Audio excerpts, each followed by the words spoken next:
The Good News. Mark 14. It was now 2 days before the Passover and the Feast of Unleavened Bread, and the chief priests and the scribes were seeking how to arrest him by stealth and kill him, for they said, "Not during the feast, lest there be an uproar from the people." And while he was at Bethany in the house of Simon the leper, as he was reclining at table, a woman came with an alabaster flask of ointment of pure nard, very costly, and she broke the flask and poured it over his head. There were some who said to themselves indignantly, "Why was the ointment wasted like that? For this ointment could have been sold for more than 300 denarii and given to the poor." And they scolded her. But Jesus said, "Leave her alone.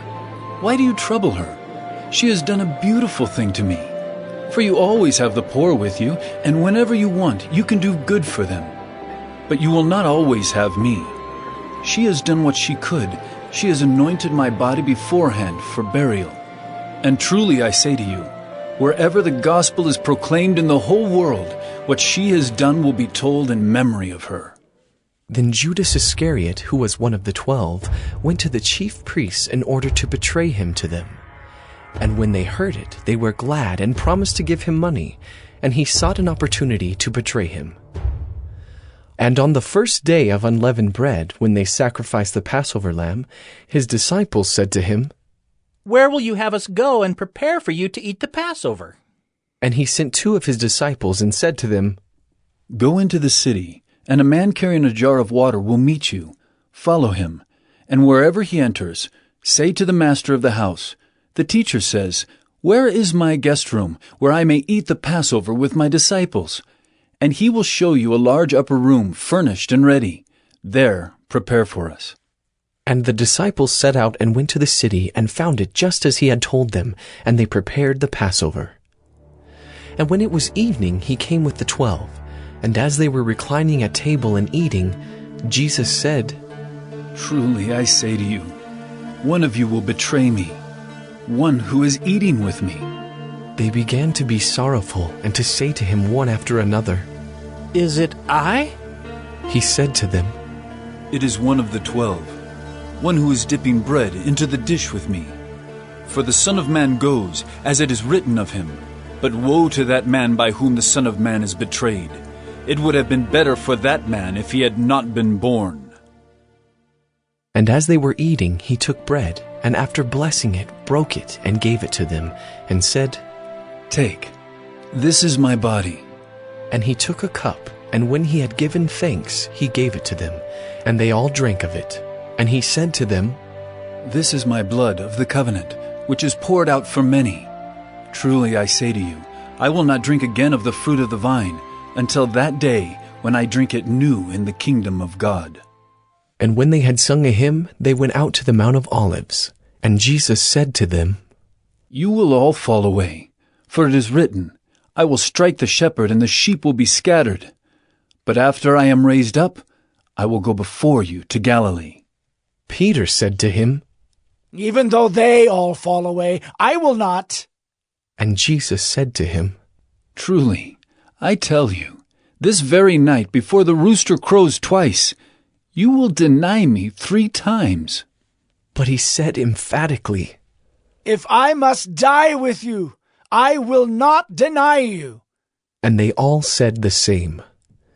And they went to a place called Gethsemane, and he said to his disciples, "Sit here while I pray." And he took with him Peter and James and John, and began to be greatly distressed and troubled. And he said to them, "My soul is very sorrowful, even to death. Remain here and watch." And going a little farther, he fell on the ground and prayed that, if it were possible, the hour might pass from him. And he said, "Abba, Father, all things are possible for you. Remove this cup from me. Yet not what I will, but what you will." And he came and found them sleeping.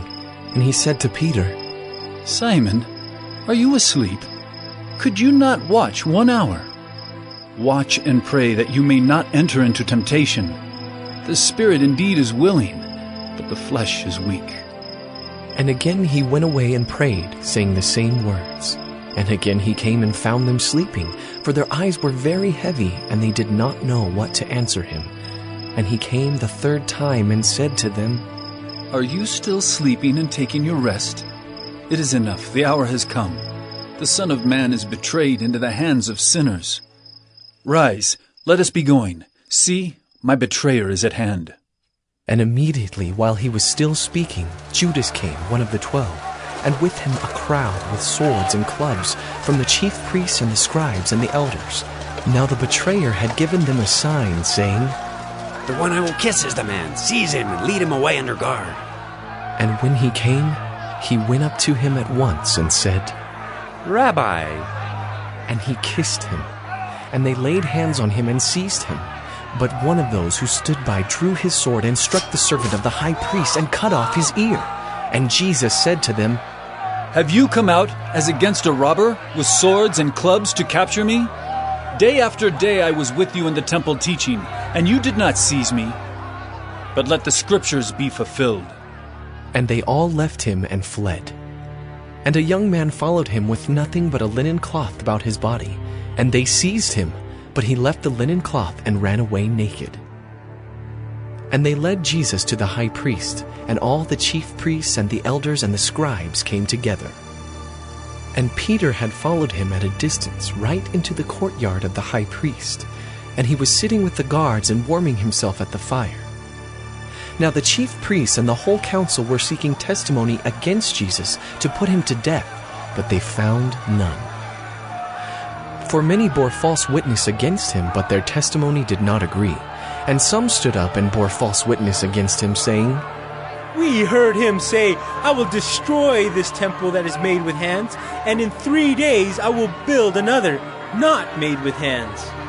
Yet even about this their testimony did not agree. And the high priest stood up in the midst and asked Jesus, Have you no answer to make?